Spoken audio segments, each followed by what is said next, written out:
Welcome, everyone, and welcome to the 9th episode of Sassy Moms. My name is Anya. And I'm Wendy. Yeah, and today we are going to talk about feature launch part 2. But today we are going to deep dive into every single activities that is involved into a feature launch. Wendy, you are the expert here, and your team is responsible for feature launch mainly. I'm super excited as we can honestly let our audience know how to do this perfect launch. Well, I think you were more excited than me to do this episode. She was so excited to just talk about like creating a checklist and all the steps there because there are many, many steps. And often if you miss, one critical step, the launch wouldn't be as successful. So we just kind of want to walk through everything that you need to think through as you're going through a launch day. Yeah, I'm super excited because I do want to create the checklist. And also, I want to create a checklist for pregnant women who are trying to make their, purchases. Like, what do you need for a newborn? It's so hard. So there is already a list of checklists I want to create. But for those of you who, missed last week's episode, we recommend you to listen to it first, because in episode 8, we explain how to determine your feature launch effort based on the feature or product that you're launching. Because, not all features are created equally. They vary based on the impact to a user and a business. And this impact honestly determines how much you will end up investing. Yeah, that's right. And really the go-to-market efforts and the activities that we talk about today really is based on that. So highly recommend you look at that first. And really after you understand kind of the user impact, the business impact, and then you will understand the corresponding product marketing effort that we will kind of walk you through today, and exactly how, the efforts and the activities that we do, it's all related. So let's get into it, Anya. Yeah. So let's first talk about the phases of feature launch, because there are 3 of those. First, there is a pre-launch phase where we plan and prepare for a launch activity. Then actual launch, where we do an execution and announcement. And then post-launch, where we do tracking and potentially iteration, depending on the results that we get. Now, in a pre-launch activity, usually product marketing manager and product manager will meet together in order to learn a couple of things and plan a couple of things. First of all, product marketing needs to know a roadmap, feature timelines, and a goal. Feature goals are explained in the episode 8. So please, again, go to episode 8 and listen to it. We also get together to identify our target audience, who this feature will benefit the most. And I want to mention that target audience is very, very important, as some features target potentially users who execute tasks on a daily basis, while other features will target business owners and buyers of your software. And based on target audience, we will determine a type of language that we will use and a type of campaign that we will launch. And finally, during the pre-launch activity, we also do discuss positioning and messaging. And this is where you, as a product manager, your goal is to explain a value proposition of the feature to a product marketing manager. One thing that I want to have a note to product managers is that value proposition is not how feature works. And this is what I see every single day with many product managers. Value proposition is actually a benefit that your users get from the feature that you launch, from the product that you launch. Is it saving time, saving money, being more efficient, or eliminating certain like workflow from their like daily routine? So just be mindful about it. And again, just remember that it's not how feature works, it's value that your feature gives to your users. Yeah, it's so critical. And just to kind of like, reiterate from a product marketing perspective is pre-launch is probably the most important aspect of any launch. And I'll get into the reason why in a little bit as well. But pre-launch, this is for product marketers out there. This is your space to ask all the questions that you need for the feature launch to be successful. This stage is where you need to be curious. You need to really fully understand it. Do you understand, hey, what does the feature do? Yes, we do need to understand that because that helps us understand what is the use case? How are currently our users or prospects doing a certain activity without this feature? By understanding some of these, we can communicate a little bit better on okay, with this feature, you're able to eliminate some of these things that you're doing manually or whatever it is. Understanding how they're currently doing it without that feature is equally important. Goes for what are some of the most common use cases? How would they use this feature on a day-to-day basis? How are they doing things now? How will this feature enable them to do additional things or new things that they aren't currently able to do? All of that really helps us understand what the feature does, help us understand how we can actually position the feature as well. I would also argue this is probably the most important aspect of any feature launches. And I would highly recommend if you're not spending enough time as a PM or a PMM team, kind of bouncing off ideas, discussing this, you definitely need to. And I would highly recommend, setting, half an hour to an hour aside bi-weekly or weekly basis just to really discuss this as a team and challenge each other on, do we fully understand the feature value? Do we understand the use case? And if we don't, this is a great time for us to go back to the customer, go back to doing that research so we can fully understand as a team and then go to market with it. Yeah. And, I think you, Wendy, are great in asking those 5 whys.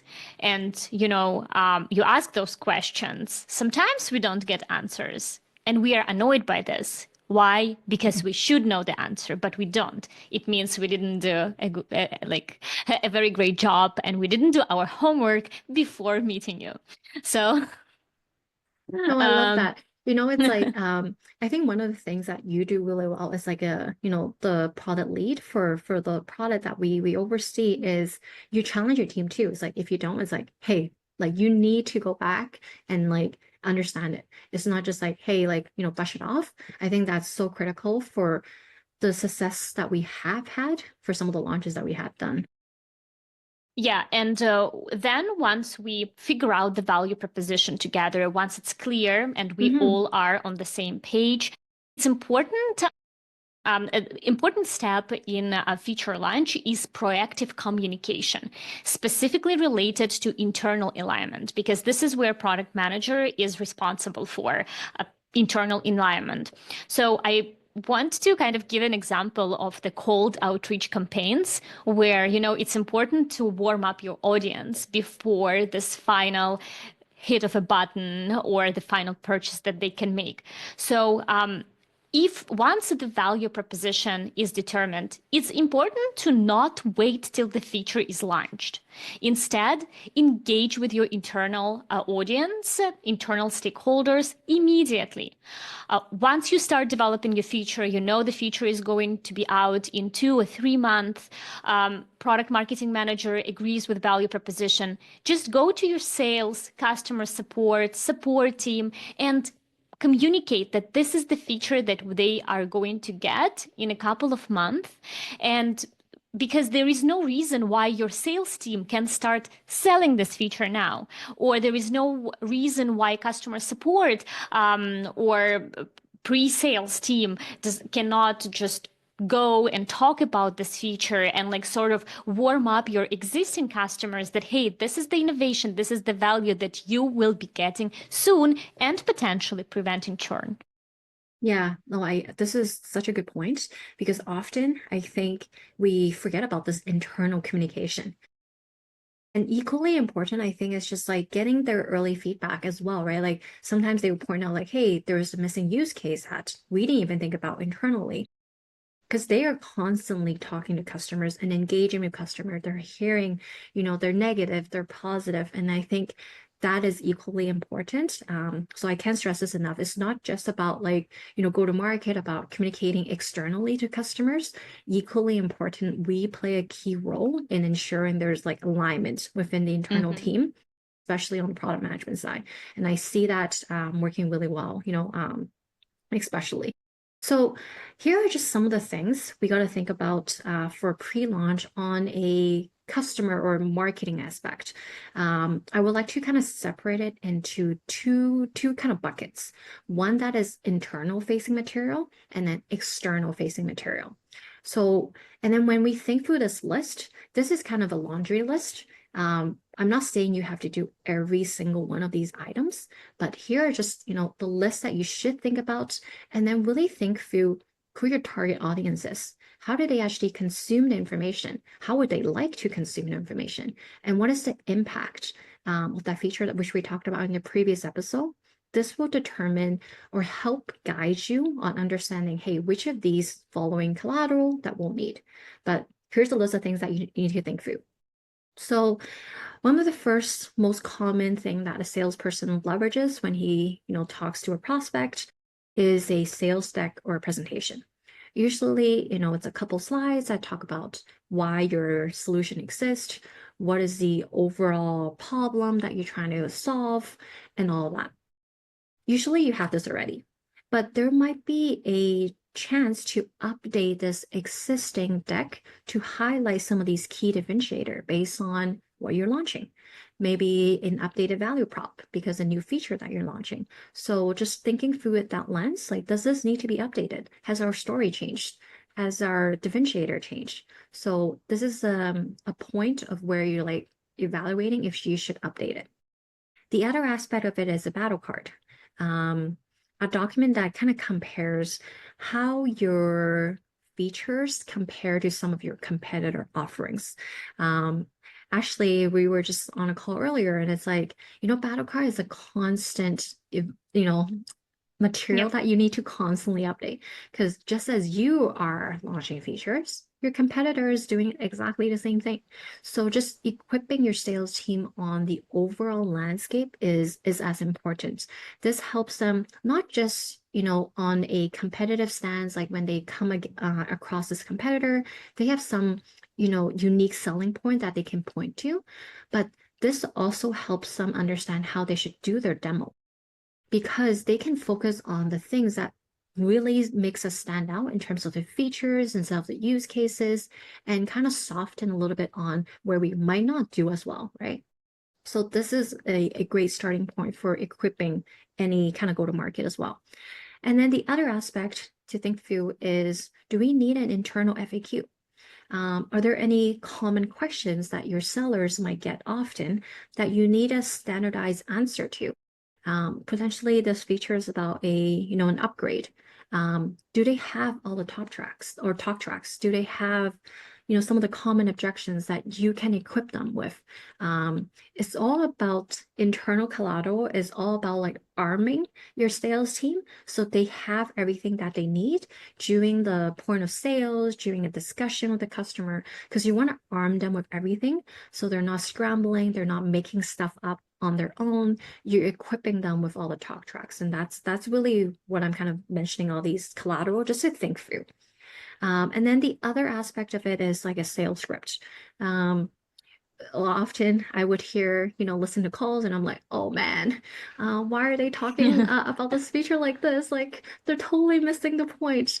You can totally avoid this by giving your sales team exactly where you see the benefit is, where the use case is. So I love to just draft up some like ready to use scripts for, phone calls, emails, customer meetings, just to guide them on discussing how the feature that we deem as the value, the use case, all can be communicated. It's kind of singing from the same book, right? We're not having different variations, and that's really important. And so that's all kind of the internal collateral or internal facing material that we need to think through in order for the launch to happen. Yeah, that's a lot of content and materials for you guys to prepare. From the product management perspective, we do one more thing here is to decide if we want how we want to launch this feature. Do we want to do it and make it available for everyone, for every customer? Do we want to hide certain features behind the tier, for example, or do we want to beta test it? And beta testing and customer validation is pretty extensive and complex process of itself. I'm not going to talk about every single detail of it today. It probably will require a separate episode. But again, referencing our episode number 8, you will determine if you need to beta test only if the feature is very complex, if it can potentially affect performance like AI feature, or if it's a totally new workflow that you are introducing within your application. A little bit off topic here, but it's very related to our discussion here, because one thing that I recommend for every product manager and business to invest into is building a feature flag. Feature flag is basically a feature that allows you to manage beta tests and public release. It sort of gives you a control over the launch because it allows you to open up the feature to the audience, to your customers and users upon your control. It allows you to revoke certain features if, let's say, you launch and you realize that, oh, I didn't do a performance test and now my application is loading much slower. So, or it potentially can give you ability to open this feature up for certain users if you decide to do beta testing. So this is the feature that gives you a full control over the launch timeline and the way you're going to launch. Very useful, especially during those startup days when you still didn't determine your market fit and you might not have enough resources to launch very good quality features. This tool will help you a lot. Mm-hmm. And it's also especially useful when it's like you're timing, for a specific event too. Yeah. So like you can actually control it, wait for it until a specific time after the announcement's been made it available. So it makes the feature launch a lot more powerful as well. Um, and then so we kind of went through, the launch material, what we need to prep internally, right? Prepping the sales team, customer support, getting early feedback to fine-tune the feature, for example. But there are other key aspects that I previously talked about, like the other bucket, which is the external communication. And you need to think through it through like kind of both lens. It's for both external communication for existing users of your products, as well as like potential customers and prospects. And usually during launch, here are some of the communications that you would see, like a press release, a blog, a social post, and many, many others. But those are kind of everything is done during the pre-launch, actually. Pre-launch is the time to really strategize and plan which type of content makes the most sense for this launch. And before you even talk about all these things, the one critical document that you absolutely need is like the positioning document. Usually, product marketers are responsible for basically writing a brief on, think of it as like a document for the positioning of the feature. This document you can share with basically all parties of anybody that you're engaging with in terms of external communications. This gets shared with the content team when they need to write a blog or a feature sheet. Or even the press release team or PR team for press release or corporate communications, for example. That document can be utilized in so many different ways. So it's really critical to get that right. And also worth it to mention, launch is, especially for those big launches, I'm not talking about, I don't know, the small feature launches, but especially for a huge product announcement or a big feature launch, you would want to use this like pre-launch phase to brief, the key analysts in the industry, the key journalists in the industry under embargo, basically under NDA. So you can share all the details with them.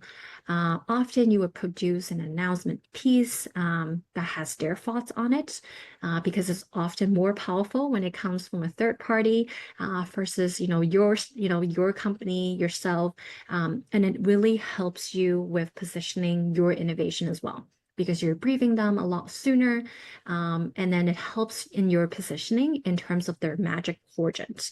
I don't know if our audience have engaged with magic quadrant before, but it's basically, think of it as like a chart, and you want to rank the top right corner. That's the magic, where you're ranking your organization against a lot of your competitors, and you want to be both the innovator as well as the key player in that market. Yeah, so just in summary, I would say pre-launch is all about the prep for product marketing, strategizing on what we want to do at launch and even post-launch, and then do all the prep work in order for this. And I think really the key aspect of it is when product management can work at product marketing really early on, even when the feature is conceptualized, at least we understand where it's headed, understanding the full roadmap really helps us. Funny you mentioned journalists, because I personally never engage with them. And in my role, I feel like journalists to me are only related to news or related to like Taylor Swift concert, So it's funny that in SaaS, we also have journalists and we have to work with them. Again, I never interact with that aspect. So when you mention it, it was just very funny for me to hear. But to summarize product management contribution to the pre-launch phase, I think for us, it's all about validating feature meets use cases, meets customer needs, and at the end of the day, informing all stakeholders internally around the fact that the feature is coming. So let's prepare and let's do something about it. Now let's talk about the execution phase, actual launch and announcement. Yeah, here's the fun part is everything that you work so hard for, and sometimes like months, right? Because like for a big launch, we're preparing like maybe 6 months, 7 months before the actual launch. Here is where you see all the fruits of all your prep. And this is the time where we execute on the plan that we have developed, right? Often, these are the content you would see as part of the launch. So I will kind of separate it into different buckets. So there is the marketing announcement content. How do we actually communicate the launch, right? What I usually like to have is like having an anchor somewhere where people can actually read more about the feature. It could be a short video of the feature. It could be a blog. It could be a feature sheet. It could be a press release. It could be any of these or all of these. But you really got to think about how your target audience likes to consume the different information. Like our audience for IT, often it's like a video. They love that. It gets shared a lot. Our sales team loves it. But when you're just like a technical user, like they want to know the nitty-gritty of every single thing. So a feature sheet is beneficial. So you got to think through like, who's actually consuming that information and what is that medium that you want to create that material for. And then the other aspect of it is like, where's the location that your target audience wants to see the content? So here are just some locations where you need to think through where you want to have those content available. So definitely look at your website. And every website has, many different aspects. Some might just have an overview. Some might have a more like nitty-gritty on like actually the feature itself. Some might have, pricing pages and blogs and all that. So you really need to think through like another thing that often people forget is like the integrations. It's like if you made an integration, like you need to update that page again. So there's just a lot you need to think through on the website on where you need to update. And then as well as like social, how you want to communicate it. Is it for LinkedIn? Is it for Instagram? And a bunch of other things, right? And then news outlet as well. So most often you would have briefed the analyst or journalist ahead of time, but there's also like, sometimes you might just release a press release, and then, journalists and analysts might come to you and be like, hey, I want to interview on this, and when a piece comes out. So, just prepping for that. Another key aspect, if this feature benefits your existing users, the most effective venue of communicating this, what I found, is in-app. Especially when a tool that they constantly log in on a daily basis. This is the best way. I've seen many times where the engagement just shoots up after a message is released. Even when there's like a technical webinar that we release, those are really good tool to get engagement. So if you don't have in-app setup, but you only have email and things like that, definitely recommend that. Yeah, actually, something that you mentioned it was video as a collateral. And many of us might envision that, oh, this is like a marketing video, like some animation, things like that. But product manager is very often involved into creating those videos because we are the one who usually just screen share and show how the feature works. So when we talk about video, it's not only that marketing team is creating those. Very often product manager is involved into like creating salesy type of a demo video. And Yes. very often they work very nice for presentations or for other media where you need to use those. Yeah, I can't agree more. And I think one of the things that we have done as a strategy for our current work as well is having these like short video on like just highlighting certain aspects of the feature. Those have Yeah. been like huge engagement actually. Our sales team love it, our customer support team loves it, our just it's the short video just to describe it versus having to read a 20-minute blog. Yeah. It's just a quick glance on like this feature has been so powerful, and it's highly engaged too on social media when it's a video content. Yeah, Yeah, it looks like definitely. shorts. Shorts is a trend everywhere, even in the Yeah. in SaaS within the Yes, internal yes. stakeholders. Yeah, so basically, while product marketing managers are creating all of these collaterals, they decide the media that they need to use. Again, product management job is to ensure that every team within the company understands and is properly trained for this feature and is prepared to sell it. So product manager usually does support training of a support team, training of a sales team. It can be training of the business development team or account management team, sales engineering training, or professional services training. And the big thing that I want to highlight here is that this training, while sounds the same, will honestly be very different between every single team that you train. So, for example, support and professional services will need more like your quality assurance document, where every single use case is documented, how the feature works. They know every single detail about it so that they can support your users. Now, sales team, new business or account managers, they need just value proposition. They need a hook so that they know how to attract customer interest. While sales engineers, they need to know high-level functionality more and how kind of the ideal environment for this feature looks like so that they really can focus on this ideal environment and sell a customer the ideal environment together with extra high-level details. Product manager also is responsible for release notes, preparing release notes, ensuring it's published on time, together with support articles that product manager is also responsible for creating. Maybe not writing them, but definitely coordinating together with a technical writer.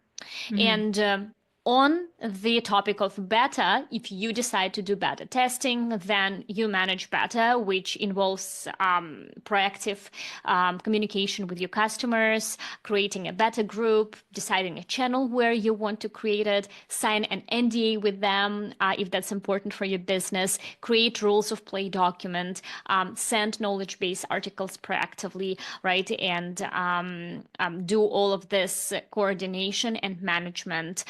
And again, enabling feature flag once feature is ready. Yeah, and then another thing is if you do have beta, I would highly recommend that the product marketing is also involved in like just gathering feedback because it could be part of the launch because there's early feedback. You can leverage those like testimonials, case studies as part of that launch because it's a lot better coming from another person's that has been using it versus the pitching it from a business perspective. So definitely get involved if you are beta as a product marketer as well. So yeah, actually, one point here is that yeah, it's very important point because the interviews and post-launch tracking in a line like in a full launch, it's usually collecting feedback after launch is happening. But for beta, collecting feedback is part of the launch activity yes, because only after you collect the feedback, you then can do the actual yeah. general launch. So it's a good point. Yeah. All right. So finally, post-launch. So this is often probably missed, I think, by a lot of product marketers and product managers. It's like, hey, I'm done. I launched a feature. I done all my activities, and yay, I'm done. I know. But, but, this is probably more important than the launch itself because you need to be able to measure the impact that you have made on all the activities that you have done. And then reiterate if you need to refine it and things like that. So I would say there's like 4 main categories of things that you should be doing post-launch. Measure, measure, measure, measure. We talked about it during our last episode on episode 8, is every feature has a goal and we need to be able to measure that goal. And that goal is just as important as like, do we meet it? If we didn't, what are some of the other activities that we could do to help us meet it? So trying to think through that lens. And then the other thing is kind of refinement related to the goal. Can we like put it as more of a self-reflect? If we didn't meet it, is it because the use case, we aren't clear about it? Is it how we communicated it? Is it our positioning? This is not the time for pride and ego. You really need to like figure it out and like refine it. And then the other aspect of this is, are we hearing any objections from the sales team? What are the general feedback, not just from the customer, but from support, from sales?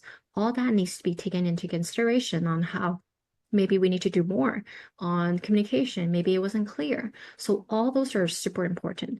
And then here is the other aspect that I highly recommend any product marketer to do is collect case studies. It's a continuous process, but this is the best time to do it because it helps you kind of have that second solidifying message after the launch. Because after the launch, it's like usually the company perspective on this is the use case, this is the positioning, but now you're solidifying it with actual customer case studies and testimonials.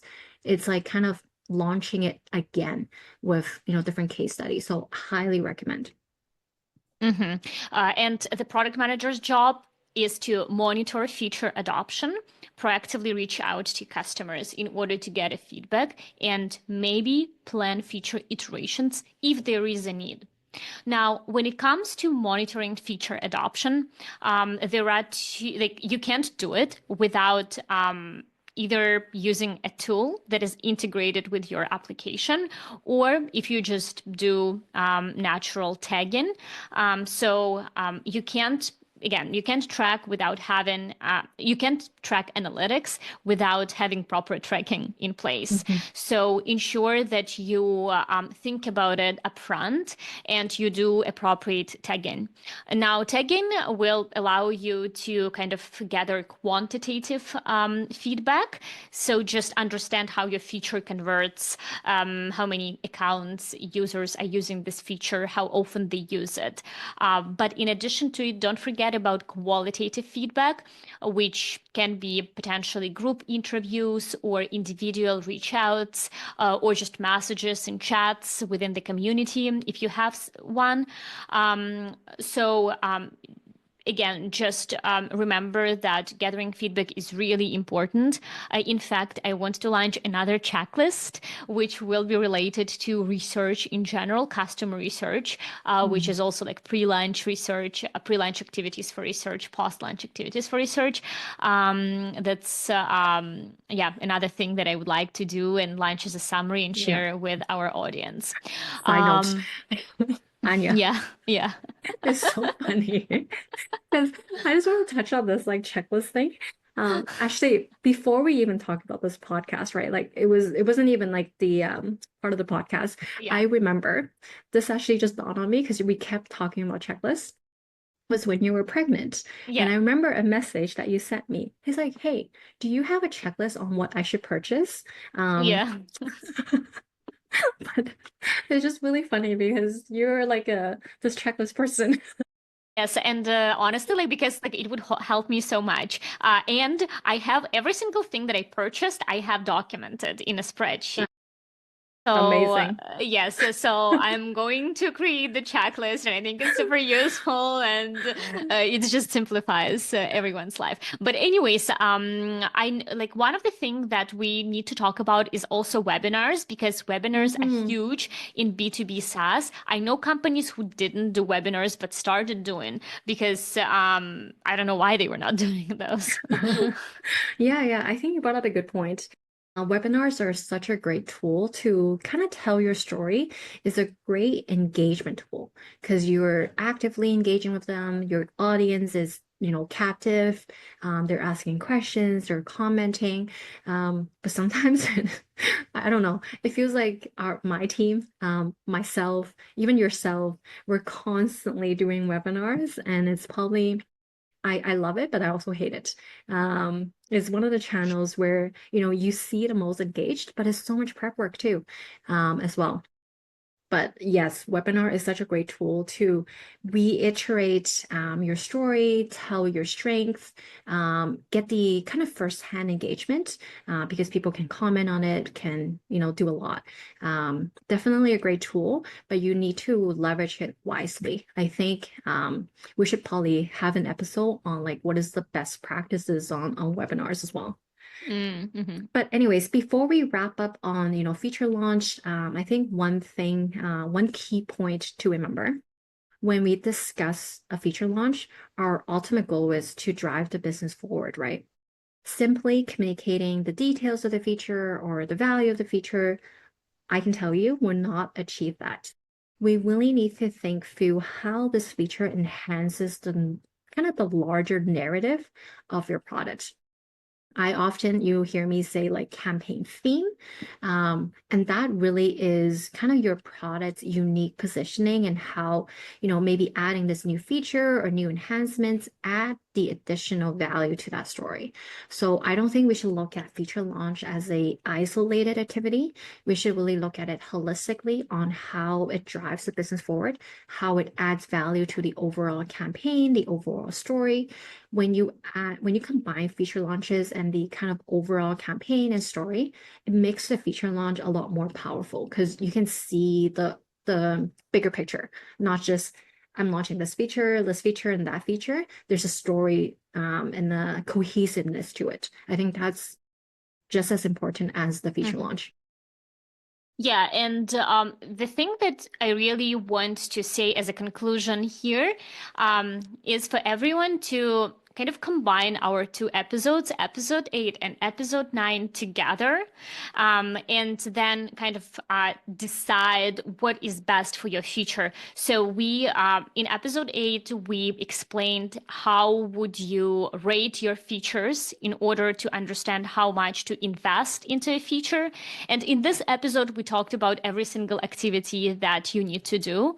But then once you combine both, you can pick and choose which activity is the best for the feature, how much effort is the best to invest based on the feature, based on the product. So we are providing the tools here, but then obviously it will be ultimately your choice on what works best for your business and how much really to work on the feature or the product. Yeah, for sure. So let's get to our favorite segment, Anya, Sexy Moms. So, one thing that I often find super funny about you is, you sometimes can take things like pretty dark. I would call it your unique dark humor. It's really funny because why I said this was I received a we were chatting, Yeah. and like you just took a darker turn. It was so funny. And I I think one of know. the messages you said was like, I'm super dark because I'm like obsessed with sleep. Can you Yeah. elaborate what you meant? Yes, I can. I can. So, I mean, as I mentioned in a couple of episodes, sleep is one of the challenge, like one of the biggest challenge of a newborn that no one talks about unless you actually go and you like search for it, or maybe if you have a lot of pregnant friends. So yeah, I got a little bit obsessed with the sleep because I was constantly following like sleep training guidelines, like awake windows, which are very small for a newborn right Hmm. now. Hmm. And literally, I realized that all I do every day is just putting my baby to sleep. Yeah. And this affects my mental health because I'm not interested to go out. Because if I go out, the awake window schedule is going to shift and I will be lost and I will not know what to do. And I don't know if my baby will be recovered to have a good night's sleep. I realized that all I think about is a baby sleep, basically. And I drive nuts everyone around my family for sure. Hmm. Hmm. I And can yeah. I can totally relate. I think I told you this as well. It was like with my firstborn, I was exactly the same. I was just I'm maybe in the early stage, I didn't really understand sleep, but I was obsessed with breastfeeding. And I drove Yeah. everyone around me like literally crazy. Oh my God, I understand. And so the biggest thing that happens here is, first of all, like we already lose independence as like just moms because we have to constantly be with our child. But Hmm. on top of it, we also even like I personally, I remove even more independence from myself, where I can't even do a grocery shop together with Hmm. my child. I can do it together with my child, but I choose not to do it because I'm just sitting at home and just going nuts about what's Yes. happening. I think it's so common because I think one of the episode we mentioned, there's no like guidance or like a guidebook or even a checklist as a newborn mom, and you're doing the best you can. But often it's like you don't know what is best. I think that's partly it. So I think that darkness that we're kind of talking about, it's quite common. We go into these like vicious cycle of like, we don't know what's best. I'm just gonna do what I think is best, and I'm gonna drive myself crazy because Mhm. I really want to get this done. I want my best for my baby, and I like, all these like, I guess like society pressure too. It's like I need to be the best mom. I need to do this, and I need to do that. I need to do that. And it's like it's so hard. So I don't know if I mentioned this to you, but for my firstborn, I didn't have I didn't have depression or anything, because you can actually, if you haven't done a depression test, I would definitely recommend it with either a nurse or a doctor. And I actually did, because I was feeling always constantly down. I was like missing my old life. Like I felt like on one side it's like I should be happy, like Mm-hmm. obviously, with my newborn, Yeah. but I don't know if I was like truly.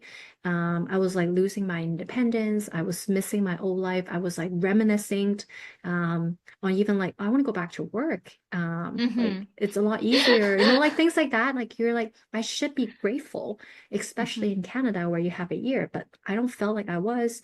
Um, so actually, I had baby blues, where you're just like constantly feeling sad, not satisfied, with what you're doing. Just, something to keep in mind. Like this newborn days are really, really, really hard. Wendy, I actually felt exactly like you, like exactly the same. This is how I'm feeling still, exactly Yeah. like you. And it's just so funny because my baby was, and I believe yours too, it was a planned baby. It's Hmm. a Hmm. baby that I wanted, I desired. And Yes. I was telling this to my partner recently, like, I can't believe I wanted this baby, right? And right now I feel so obsessed about the sleep, and I'm trying Yeah. to put this miracle that happened into Yes. a standardized approach of a sleep training consultants.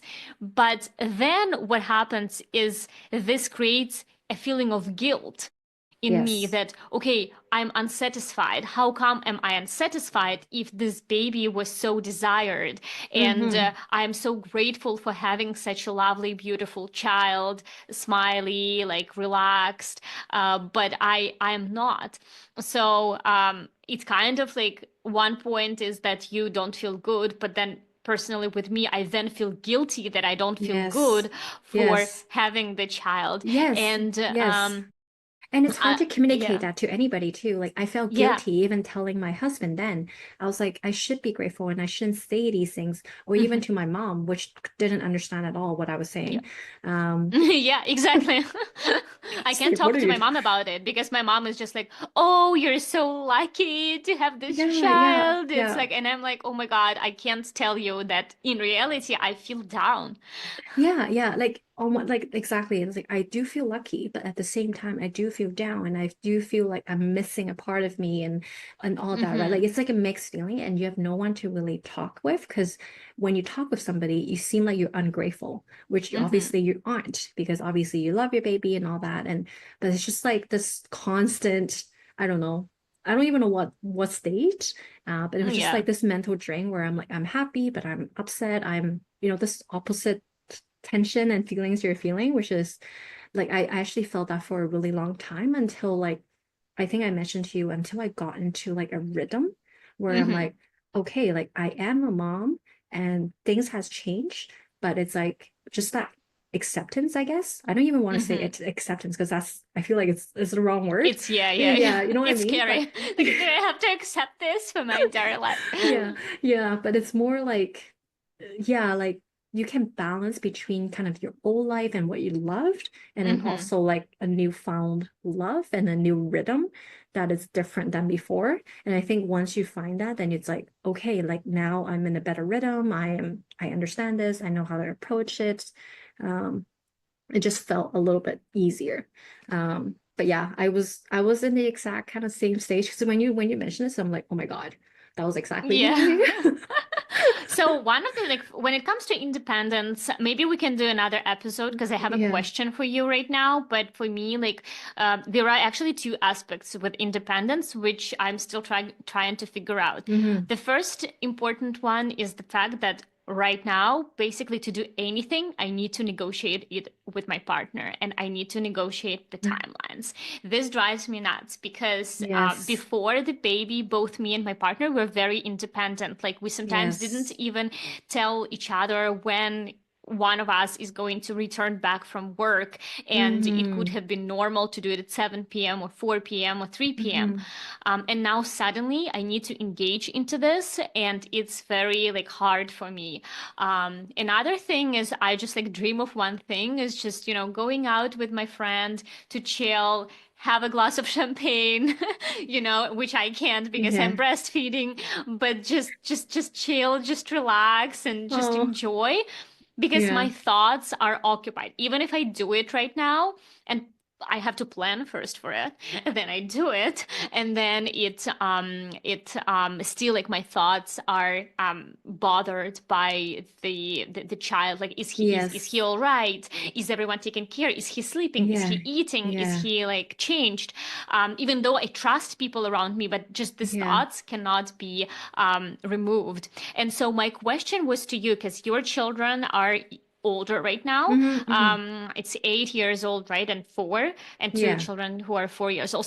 So how is this independence for you? Like, are you like with such old, like Yeah. young, Yeah. Yeah. young, but Yeah. but older than newborn children? Do you Yeah. feel like your life returned a little bit back, or?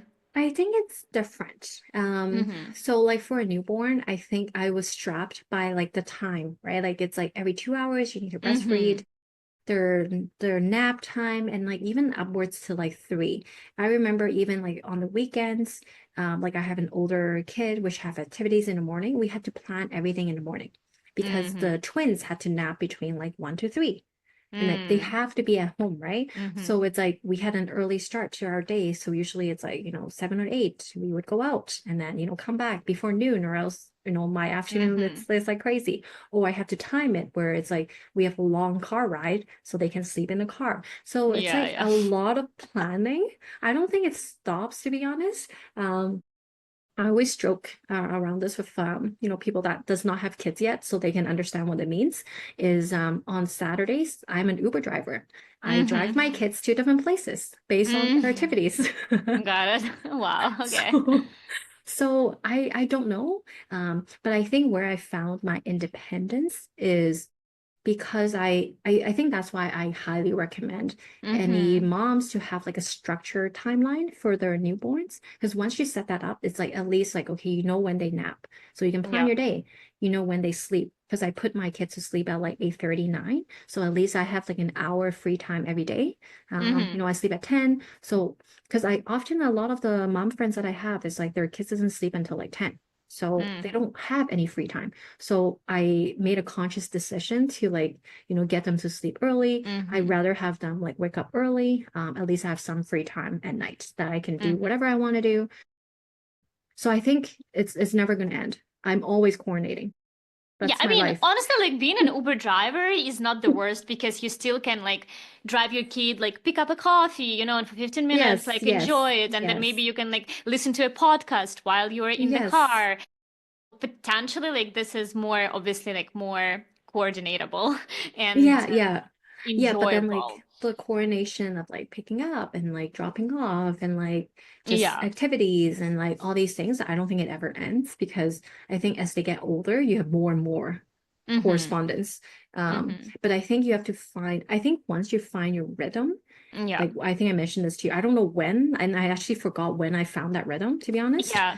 So I It's actually just wanted to mention that it's important to find this rhythm with a newborn up to 3 months.